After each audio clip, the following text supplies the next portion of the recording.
여러분 안녕하셨습니까? 오늘은 지난 시간에 이어서 구속사적인 강해 설교에 대해서 알아보도록 하겠습니다. 그에 앞서서 제가 최근에 CD롬으로 낸 구속사적 강해 설교의 원전이라 이런 CD롬이 있습니다. 제 설교의 형식이 소위 구속사적 강해 설교라 해서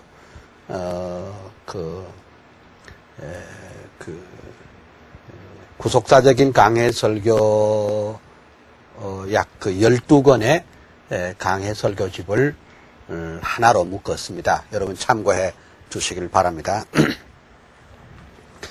여러분 잘 아시는 대로 설교에는 여러 가지 형식이 있습니다.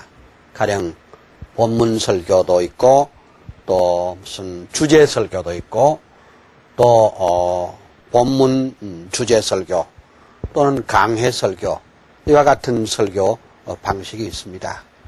그래서 최근에 밝혀진 바로는 가장 성경적인 설교가 뭐냐? 그것은 강해 설교다.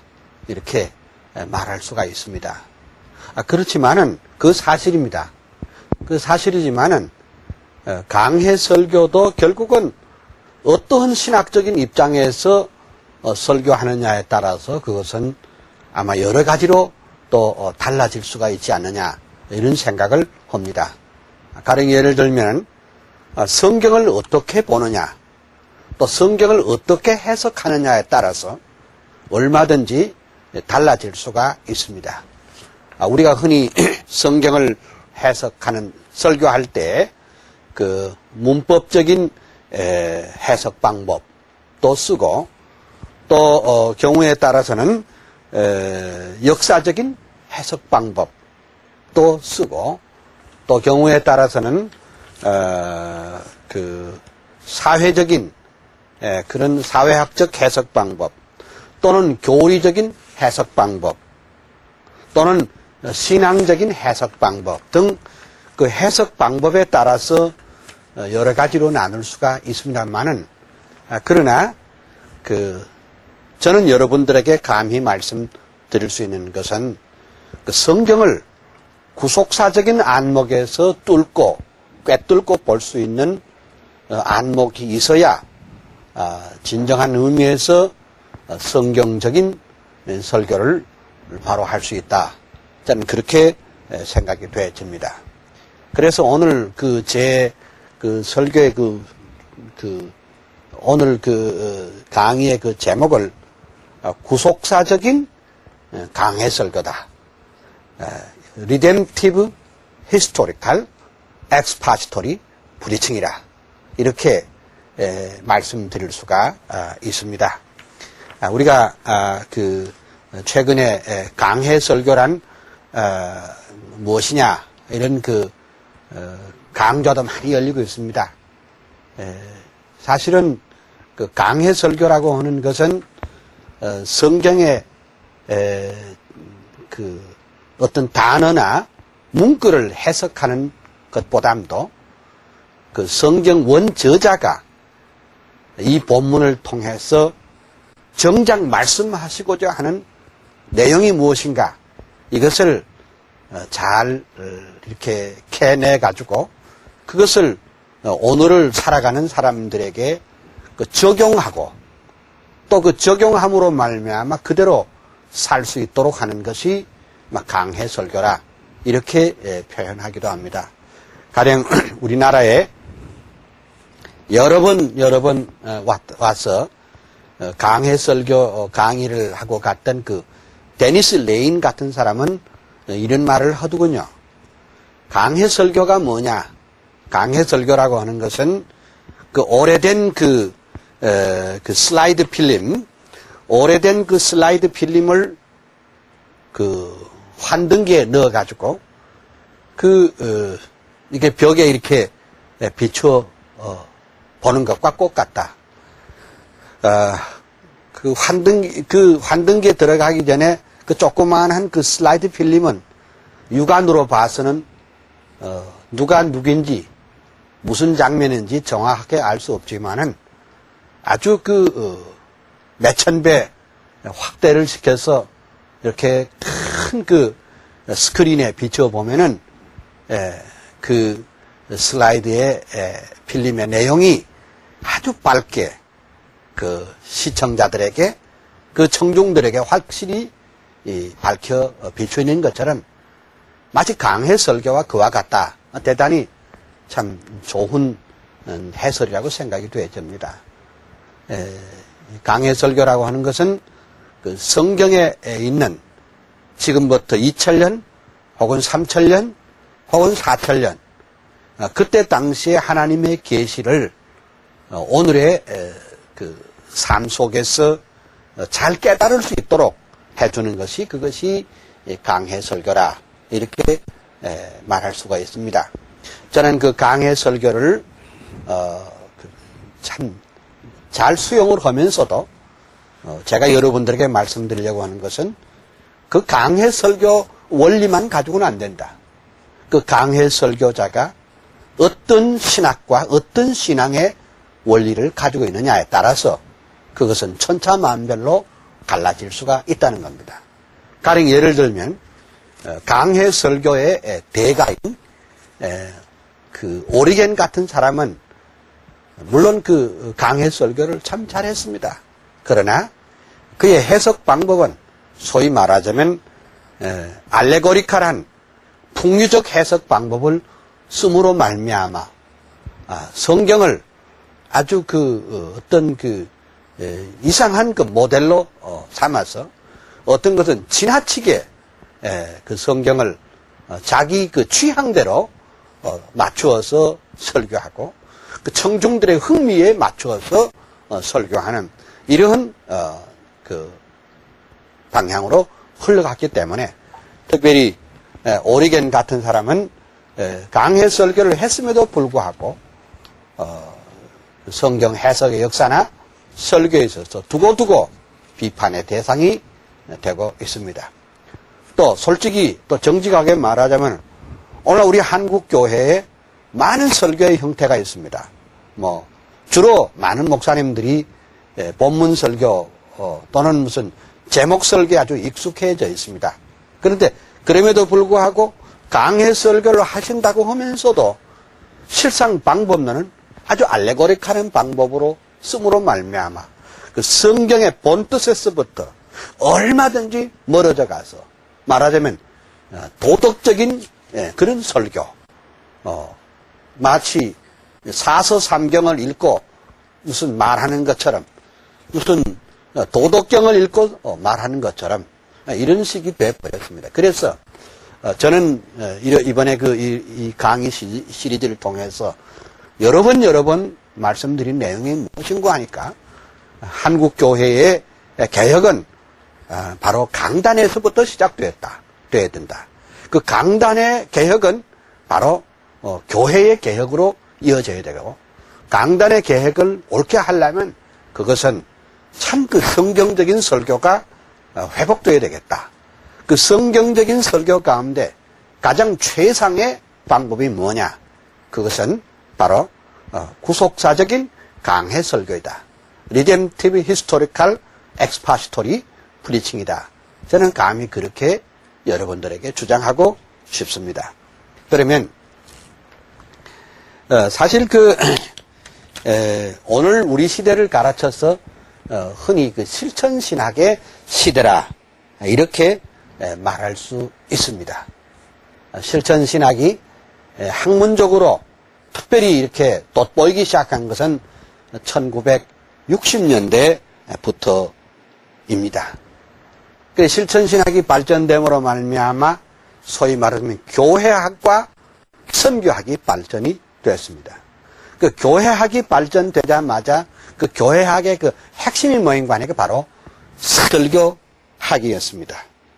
그러면 이 말의 뜻은 뭐인가 하니까 교회가 성장해야 선교도 할 수 있고 또 교회가 성장하려면 교회의 기본이 하나님의 말씀이기 때문에 그 말씀 선포를 어떻게 정확하게 할 수 있는가가 문제시 되자마자 곧 그 설교 신학에 대한 그 호밀레틱에 대한 그런 관심이 높아지고 그 호밀레틱에 대한 관심이 높아지니만큼 역시 강해 설교에 대한 것이 아주 그 부음이 일어나게 되었습니다. 그렇지만은 이 강해 설교에 대한 것도 그 신학교 그 교단에서는 힘있게 외쳐지지만은 오늘날 그 목양의 현장에 실제로 나가 보면은 강해 설교에 대한 것은 그저 그렇게 심각하게 설교되어지지 않고 그냥 그 옛 모습 그대로 그냥 제목 설교를 하게 되는 것입니다. 그 제목 설교도 아주 장점이 있고 훌륭한 설교입니다. 하지만은 그 제목 설교의 그 약점이 무엇인가 하니까 설교자가 자기 취향대로 자기가 원하는 방향을 세워가지고 자기가 원하는 목표를 향해서 끌고 가기 때문에 말하자면 이 성경을 그 옷걸이의 그 못처럼 그냥 잠깐 인용할 뿐이고 전부 자기가 원하는 예화를 들어서 자기가 원하는 방향으로 나가기 쉽습니다. 물론 청중들이 이해하기도 쉽고 설교자가 설교하기도 쉽지만은 그것은 정말 성경대로 바로 설교하는가 하는 문제를 제기할 때 그것은 대단히 난감한 그런 설교가 될 수가 있습니다. 그래서 오늘 우리 시대에 가장 물어져야 할 말은 무엇인가 하니 바로 참된 설교가 무엇이냐. 그 참된 설교는 다름 아니라 성경적 설교라고 할 수가 있습니다. 그런데 이것도 역시 신학하는 입장에 따라서 달라진다. 내가 그렇게 말했습니다. 그 미국의 유명한 그 윌리엄 탐슨 교수는 뭐라고 말했는 거 아니까 설교자들 중에 아무도 자기 설교가 비성경적이라고 말하는 사람은 이 세상에 하나도 없다고 그랬습니다. 다 자기 설교가 성경적인 설교라고 말하기 때문에 정말 그것을 비밀을 가릴 수가 없습니다. 조금 전에 제가 말씀드린 대로 설교의 형태 가운데는 본문 설교도 있고 주제 설교도 있고 본문 주제 설교도 있고 강해 설교 등 여러 가지 형태가 있지만은 결국은 신학의 문제라고 방금도 말씀을 드렸습니다. 그러면 어떤 설교 신학을 갖느냐에 따라서 그 설교의 방향도 엄청나게 달라질 것입니다. 우리는 설교 방법 가운데 가장 최상의 방법이 강해 설교라고 생각을 합니다. 라빈선 교수가 지적한 것처럼 강해 설교는 그 핵심에 있어서 단순한 방법이 아니라 바로 철학의 문제요, 신학의 문제라 이렇게 말한 것은 대단히 옳은 말이라고 생각합니다. 강해 설교도 설교의 방법 중에 가장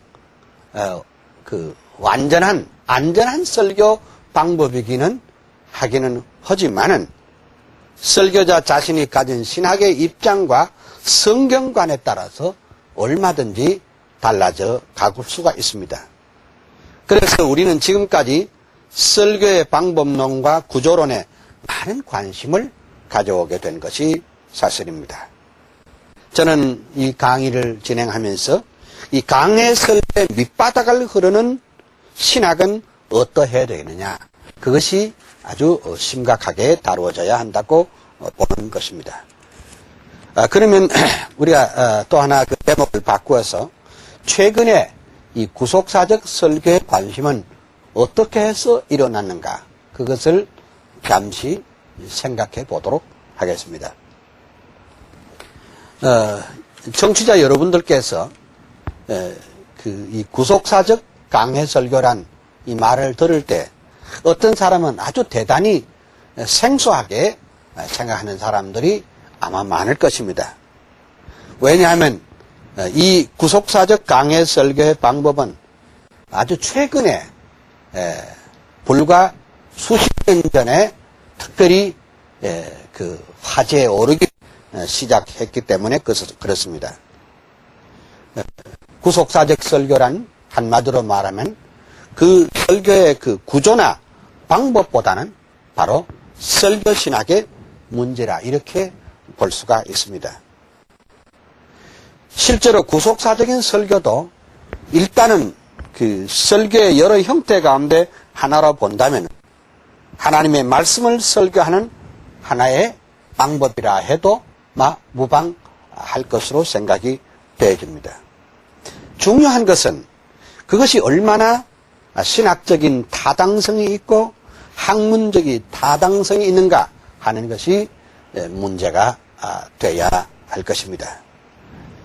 솔직히 말해서 지금까지 한국 교회 안에 출판된 그 한국 사람이 쓴 설교학 교과서 가운데는 그 누구도 이런 문제를 구속사적 설교를 다룬 사람이 없습니다. 물론 최근에 그 번역서들 가운데는 한두 권이 있습니다만은 제가 처음으로 이 제 교과서에서 구속사적인 강해 설교를 특별히 좀 심도 있게 다루었고요. 또 뿐만 아니라 이 구속사적 강해 설교를 우리 총신대학교 그 대학원에서 지금부터 한 18년 전, 한 20여 년 전부터 이 문제를 다루고 있었습니다. 특별히 그 가운데 시드니 그레타누스, 지금은 미국의 칼빈 신학교의 설교학 교수로 계십니다만은 그 시드니 그레타누스 교수의 그 이른바 솔라 스크립투라 오직 성경이라는 그런 그 교과서에서 구속사적 설교를 연구하면서 관심을 많이 갖게 되었습니다. 그 후로 이 책을 기초로 해서 여러 사람들이 조그마한 논문도 발표를 하고 서로 의논이 되었지만은 그 전에 웨스트민스 신학교 교장으로 계셨던 그 에드문드 클라우니 박사께서 쓰신 책이 하나 있는데 그 책이 뭐인가니 바로 설교와 성경 신학 Preaching and Biblical Theology. 이 책은 우리 한국말로도 번역이 된 책입니다. 아주 조그마한 책입니다. 그 조그마한 책이지만은 이 책은 그 설교에 있어서 구속사적인 방법을 권장하는 대표적인 책입니다. 여러분이 아시는 대로 클라우니 박사께서는 실천신학자이면서도 항상 그 성경적인 비블리칼 테올로지, 성경신학적인 방법으로 접근하는 그런 학문을 했던 사람이에요. 특별히 설교학을 말하면서도 그 설교학과 그 성경신학과의 관계를 잘 규명한 분이 바로 웨스트민스터 신학교의 에드문드 클라우니 박사님이라고 할 수가 있습니다. 여러분 어떻습니까? 그 성경신학이란 말 자체가 바로 그 구속사적이라는 말입니다. 다시 말하자면 그 성경 그 계시의 역사적 흐름을 추적해 가는 것이 그것이 바로 성경신학이요. 그것이 바로 구속사적인 방법입니다. 성경신학의 방법론은 주로 구속사적인 원리가 중요시 되고 있으니만큼 그 신구양약의 통일성 또는 연속성에 있어서 구속사는 성경을 바로 이해하는 열쇠가 된다 하는 것입니다. 성경은 그냥 역사가 아닙니다. 그냥 뭐 어떤 사람의 영웅의 역사나 어떤 신앙 가진 사람의 역사나 어떤 그 나라의 흥망성쇠를 쓴 그런 역사가 아닙니다. 역사의 배후에 하나님이 계시고 그 하나님께서 이 성경에 나타나 있는 그 수많은 인생들, 그 인물들을 통해서 야훼 하나님은 살아계시고 바로 하나님께서는 그리스도 안에서 인생들을 구원하기 위하여 위대한 계획을 세우시고 그 계획대로 하나님께서 역사를 관리하시며 섭리하시며 주장하시며 간섭하시는 그런 역사가 바로 성경이란 말입니다. 만약에 그 설교자가 그것을 모르고 성경에 나타난 무슨 인물이나 한 사람 해가지고 이 사람 참 얼마나 좋은 신앙을 가진 사람인지 모릅니다. 여러분도 오늘날 이와 같이 신앙생활을 해야 됩니다.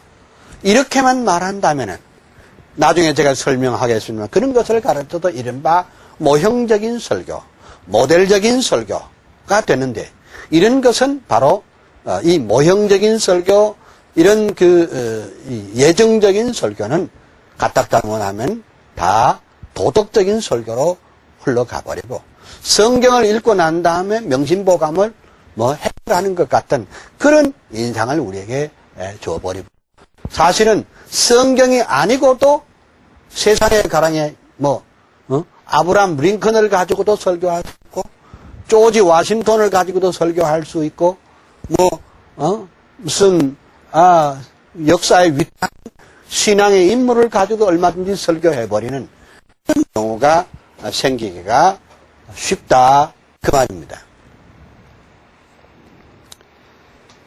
자 그런데 그 최근에 화란의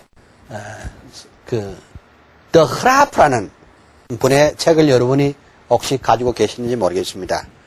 이분의 쓴 책 가운데 언약사, 우리말로는 한국말로는 약속과 구원이라는 책으로 번역이 됐습니다만은 이 책이 우리말로 번역되자마자 한국에 큰 교회에 큰 충격을 주긴 했습니다. 그러나 이 책이 출판됐음에도 불구하고 아직도 대부분의 목회자들이 이 깊은 뜻을 이해를 하지 못했어. 책은 읽고 설교는 여전히 예정적인 설교를 그대로 쓰고 있는 것이 참 안타까운 방법이 아닐 수가 없습니다. 그래서 이 더 흐라프가 쓴 책 가운데 버본트 흐스키드니스, 즉 언약사라 이 말입니다. 우리말로 번역은 아까 말씀드린 대로 약속과 구원이라는 말로 됐지만은 하여간 이 책이 우리말로 번역되면서 다소나마 성경을 보는 눈에 대해서 눈이 좀 떨어졌다 할까요? 그 성경이 무엇이냐에 대해서 약간은 조금 생각을 한 분들이 아마 있을 것입니다. 이 책은 성경 강해석의 형태로 쓰인 것이지만은 구속사적 설교의 실패적인 지침을 가르치는 중요한 자료라고 할 수가 있습니다. 여러분 이 책을 쓰신 더 흐라프라는 분은요, 위대한 대교회 목회자는 아니었습니다. 시골교회 목회자였지만은 자기 교회 주일학교 교사들이 성경을 몰라도 너무너무 모르기 때문에 이 성경의 역사적 흐름 가운데 나타난 하나님의 언약과 하나님의 약속 성취, 하나님의 이 구속사의 웅장한 드라마를 젊은 주일학교 교사들에게 가르칠 수 없을까 해서 쓴 책이 바로 이 버본트 흐스키드니스 옳습니다. 일찍이 코넬리 박사께서는 자기 책에 딱 3권의 책을 도서관에 자기 개인에서 3권을 택하라 하면 바로 이 더 흐라프의 버본트 흐스키드니스 언약사라를 이것을 택하겠노라 말할 정도로 이 책은 대단히 중요한 책으로서 우리 설교자에게 꼭 읽혀져야 할 그런 책이라고 저는 감히 말씀드릴 수가 있습니다. 이 책에 대한 것은 추후에 언급을 하겠습니다만은 사실은 요와 때를 같이 해서 고신대학의 호치어스, 우리 한국말로는 고재수라는 분이 있었는데 지금은 카나다의 해밀턴의 작은 신학교의 교수로 계십니다만은 이 고재수 교수의 구속사적인 설교의 실제란 책도 바로 한국교회의 이 구속사적 설교에 눈을 뜨게 하는 좋은 책이라고 할 수가 있습니다. 또 그 외에도 이번에 고려신학교 교수로 계시던 박종칠 교수의 구속사적 강해 설교라는 책도 성경 해석이라는 책도 여기에 대단히 좋은 그 참고서가 될 줄 압니다. 그 외에도 이전에 합동신학교 교수로 계셨던 김영철 교수님이 여호와 신실하신 우리 하나님이라는 책도 있는데 이것도 구속사적 설교를 아는데 아주 도움이 되는 책이라고 제가 말씀드릴 수 있습니다. 그래서 제가 총신, 고신, 합신의 교수들이 말하는 이 구속사적인 강해 설교, 이것은 바로 개혁주의 설교관이요, 이것은 또한 우리 칼빈주의적인 설교관이라고 말씀드릴 수가 있습니다.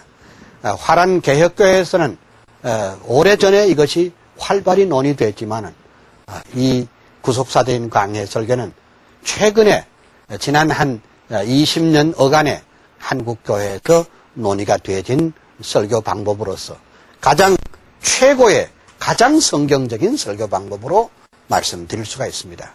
오늘은 여기까지만 하겠습니다. 대단히 감사합니다.